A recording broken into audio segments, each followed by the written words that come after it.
So we are live right now. If you know the music, you know what this episode is going to be about. Or you can just read the title also.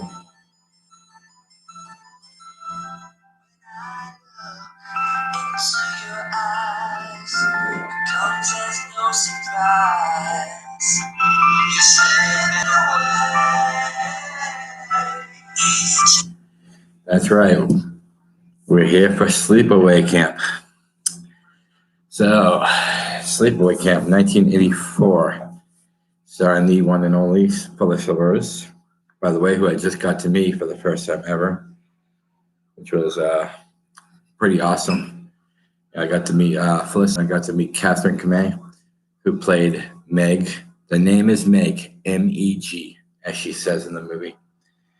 This movie also stars Jonathan Kirsten, Karen Fields, Christopher Collette, Mike Kellen, Paul D'Angelo, Thomas Mandel. Can't forget Johnny Dunn as the annoying Kenny. And Willie Cuskin and Desiree Gould, our favorite aunt in the whole world, Aunt Martha. So, going back to Sleepaway Camp. So, it's not going to be a full review because most of the horror community knows this movie. This is just going to be my little take on it. It's a classic. Some call it dated, but for those of us who grew up watching this movie, it never gets old, especially the ending. Everybody knows the ending. It's a lot of people say, "What's a better ending, Sleepaway Camp or Friday the 13th?" And everybody knows how big of a Friday the 13th fan I am, but Sleepaway Camp gets it. Another one has a great ending is Carrie. But Sleepaway Camp will always be a classic to me. I saw this at a really young age. I was probably about 14 years old the first time I saw this. And the character in question, Angela, I believe she's like 12, maybe 13 in this. So like instantly, and here's the funny part, I had a crush on her. Until I found out the ending, and I was like, whoa, she's a dude. Sorry, that's a spoiler, I know, but like I said, most of the people already seen this, so they know that her character ends up being, that. So, but Angela's a misunderstood child of this movie. She had a tragic thing happen to her when she was young, and went to live with her Aunt Martha. And anybody who knows the movie, Aunt Martha is a crazy kook, and made Angela into the appearance that she wanted Angela to be. And for those people who know the movie, know what I'm talking about there. So Angela goes to camp with her cousin Ricky, and very shy girl. She never really got to make friends and be social with people. So this was like her first big social setting. And Ricky is complete opposite. Ricky is very outgoing, very brash. Has a mouth on him like a trucker, but he's also very protective because he knows what Angela went through as a child. So he doesn't let anybody mess with Angela, and instantly Angela makes enemies just because of her shyness. People want her to open up, but they don't understand the things that have happened to her. So the girl, how kids at camp can be cruel, and people start picking on her, and one by one, people start dying, and obviously you don't think of Angela as the killer because she is this really shy, skinny, petite girl who's even afraid to say anything, never mind do anything. So through the movie, we're given different people who it could be, including Ricky. Like at one point, it's the director at camp who's like, I've seen the look in his eyes. He keeps saying, and I never did anything. So of course, Ricky becomes like the suspect, but Ricky's just out there to protect his cousin, and soon Angela finds a friend in Paul, And Paul actually gets Angela to open up and start talking and like smiling, and you see like this different girl coming out. Thinking that's all she needed was someone to just understand her. And Paul's moves a little bit fast for Angela, and so Angela kind of rejects that, and Paul tries to move on to Judy, who's basically the camp slut. Uh, you know, Judy had an affair with Ricky the year before, but yeah, basically she was too good for Ricky. So uh, Judy finds a way of like basically getting back at Angela for getting Meg in trouble, and tries to seduce and sleep with Paul. And of course, that really crushes Angela's heart because Angela actually really does like Paul. And so, like I said, little by little, this people are starting to die, and the scenes keep getting more gruesome. And the when Meg passes, when Meg gets killed, the director, who I never understood this relationship, but the director of the group, he's like 50, 55, 60 years old, and Meg is like 20, 21, but Meg has this thing for him. Like, so they were about to go out to dinner, and when the camp director finds Meg slaughtered, basically, he's convinced it's Ricky trying to get back at him. Yeah, so he finds Ricky and starts beating the crap out of Ricky. And lo and behold, after Ricky's passed out, Ricky doesn't die, but after Ricky's passed out, he sees someone with a bow and arrow, and he goes, "It can't be you." And we still don't see who it is. But he goes, "It can't be you. It can't be you," and right through the neck. So we're still, left in the dark who the killer is. So this movie plays on that really good. So I am gonna post this. This has spoilers because if you're gonna watch this and you haven't seen it, which if you haven't seen it, I don't know where you've been. But and so when we actually find out, little by little, like there's one scene when one of the backup counselors, I believe it's Mike, takes a bunch of kids. And at first, I don't know why Angela kills these kids. There's like little kids, like maybe 6, 7, 8 years old. But then if you watch the movie again, the same little kids are the ones that after Angela was thrown in the water by Megan and Judy, these little kids are throwing sand on the wet Angela. And you hear like the counselor saying, "Cut it out, kids, cut it out." So maybe that was like her way of getting back at them. I mean, it's kind of a cruel way, but she was already at this point just very distraught from what happened with Paul. So, and that scene's very gruesome. You don't really, it's off camera, but you see a lot of the blood and gore of Angela's fury. And well, we're just going to lead up to the end when the police and everybody are looking for the missing counselors and campers, and you hear singing in the background. And it's that music. She was actually singing a song to Paul, but we didn't realize that Paul's head was no longer attached to Paul. And then that infamous scene when, if anybody's ever met Felicia Rose, she gives that look, that little pose. Well, that's the pose you get at the end of the movie, and it's just you're like horrified of that. This whole movie, you're thinking that Angela was a girl, and Angela was not a girl, because the tragic events years before show a little boy and a little girl with their father rafting, and there was a boat accident, and you see the father floating in the water, so he's dead. And then you see a life jacket pop up from the water. So we assume that it was the little boy that got killed. It was, it was the little boy that got killed.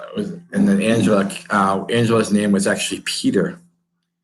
There was a little girl that got killed, and Peter lived.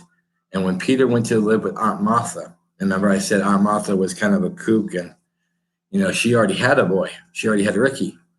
So she goes, I've always wanted a little girl, and I'm gonna name you Angela. And Angela was born. So it's a freaky movie, and it spawned technically four sequels, but three full sequels. There was Sleepaway Camp 2, Unhappy Campers, with Pamela Springsteen taking over the role. Yes, if you understand that last name, Springsteen, that's Bruce Springsteen's sister, who plays the role of Angela. And then there's Teenage Wasteland Part 3. And then there was a Part 4 that never actually got released. And it was just basically all found footage and bits and pieces of Part 1. And so it never technically got a release. But you can buy it in the box set. In the box set, it will have the extra footage from Part 4. And then you have Return to Sleepaway Camp. And that's probably the least of the popular ones, but Felicia Rose makes a return to the series in that one. So, and so does Jonathan Thurston. So it kind of makes for good nostalgia, that fourth one. As far as Sleepaway Camp goes, so years later, when I was opening my Facebook groups, Sleepaway Camp was an idea, and I believe I'm going on 8 years now, and I got the Sleepaway Camp Forever group. I'll post the link below. By the way, speaking of below, click the subscribe button so you can get all these updates, and please give me a thumbs up or a thumbs down. I mean, if you're really mean and give me a thumbs down, I won't hate you. But let me read off some of the admins who run the Sleepaway Camp Forever group. By the way, shout out to the alumni who were on the group, especially Desiree Gould. Desiree was a big supporter from day one. Yes, Aunt Martha is on our group. She's a fantastic lady, though. Always very generous about her comments about thank you for keeping Sleepaway Camp alive, and I'm how can I? Also, big shout out to Catherine Kamei, also to Felicia Rose, Jonathan Thurston, Karen Fields, who's also on the group, Paul Sorenstein, who played the young Peter. So we got all these guys on the group. I would love to get some more people on the group. I would like to find Christopher Collette and Paul D'Angelo and Owen Hughes. I don't know if Owen Hughes is still alive, but Owen Hughes was the creepy cook that, tried to get with Angela at a very young age. But everybody's happy when he dies. Anyways, let me read off the admins again. So Sleepaway Camp Forever formed in 2011, so that makes 8 years. Obviously, I run the group with Tanya Glass, Matthew Carson, Errol Thomas, and we have moderators Tasha Reed and Jimmy Presley. So all those guys have done fantastic jobs keeping this group going, and we just passed our 1,000th member about 2 weeks ago. So not bad for a small-time film. It's not like Friday the 13th that has 27 movies, I do have a Friday the 13th group, but I've already talked about that. So Sleepaway Camp, I definitely will give a 10. It's one of those movies that I can always just keep rewatching, and I still find things. I still find stuff that I missed the first 100 times. And I find actually the comedic value now because it's such a 80s movie that you see the short shorts and you see the guys walking around with their bulges in their pants. Like, you never noticed that when I was younger, but now with today's style, it's like you notice the short shorts now, and especially on Uh, what's his name? Oh, I'm having a brain fart. Let me go real fast so I don't look like a dummy here. Um, but on some of the ones that antagonize Ricky during the baseball game, um, it's especially Kenny. Kenny reminds me of kind of like a Johnny Deppish with less acting ability, but um, okay, I'm coming to the name now. Ronnie, yes, especially on Ronnie with the scene when he's when Meg tells Ronnie that Angela's not eating, and Ronnie comes over and says, "Is that true, Angela?" You see the short shorts, and it's like it's hard not to kind of get a chuckle now, and so that's why when I mentioned earlier, it's a little bit dated just because of the fashion style, but as far as the gore and the storytelling, it still stands the test of time. And that was 35 years ago. Yeah, my math. Yep, 35 years ago. So, kudos to that. I mean, how many times can you make a movie that's 20, 30, 40, 50 years old and still stand the test of time? I mean, only other movie I can think of, and this is not even a horror movie, it's a Christmas movie, is It's a Wonderful Life. It's a Wonderful Life is still one of those movies that you can still watch. It's 50, almost 60 years later. So you really have to have a good insight to stand a test of time like that. So kudos for 35 years to Sleepaway Camp, and I also recommend the sequels. The sequel, Sleepaway Camp 2, is more campy. No pun intended, by the way. It's with the campy. It goes for a lot of laughs, like the Sleepaway Camp song. I call it the I'm a happy camper. And if I think I remember this. Hold on. I'm gonna cue. Oh, I'm a happy camper. I love the summer sun. I love the trees and forests. I'm always having fun. Oh, I'm a happy camper. I love the clear blue skies. And with the grace of God, I'll camp until I die. Yes, I heard the whole song. So hats off to you, by the way, Pamela Springsteen. I know you'll never watch this video because Pamela Springsteen has kind of pulled away from the Sleepaway Camp series. But a fun little fact: about 5 years ago, Bruce Springsteen did a concert, and the song "We'll Be Dancing in the Dark." That was Courtney Cox in the video that he did years ago, and Courtney Cox became a huge star, obviously. But 5 years ago, he played a concert in New York and New Jersey. And who did he call up on the stage to play the Courtney Cox role? His sister, Pamela Springsteen. You can find that video on YouTube, by the way. So it's a fun little fact there. And so I'm looking at the time. We're approaching 20 minutes, so I'm going to give my little wrap up here. Sleepaway Camp, I said 10 star. I'm sorry, five-star system, 5 out of 5.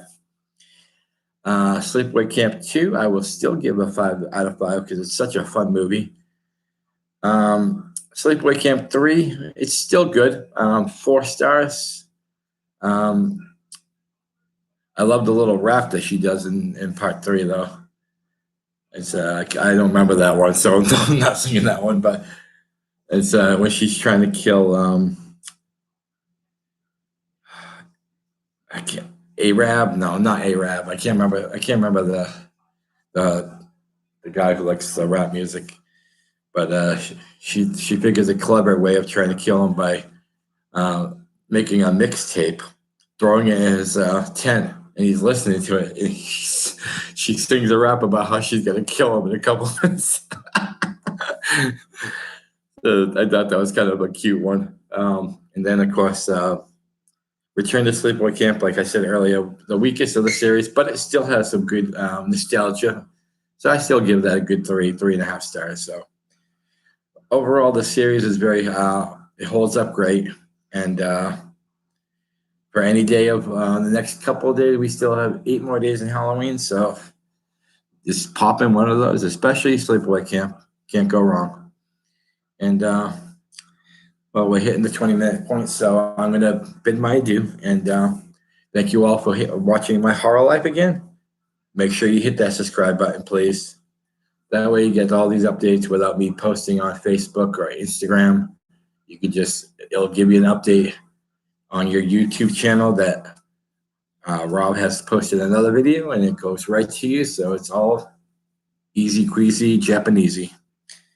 So my name is Rob, and thank you for watching once again my horror life.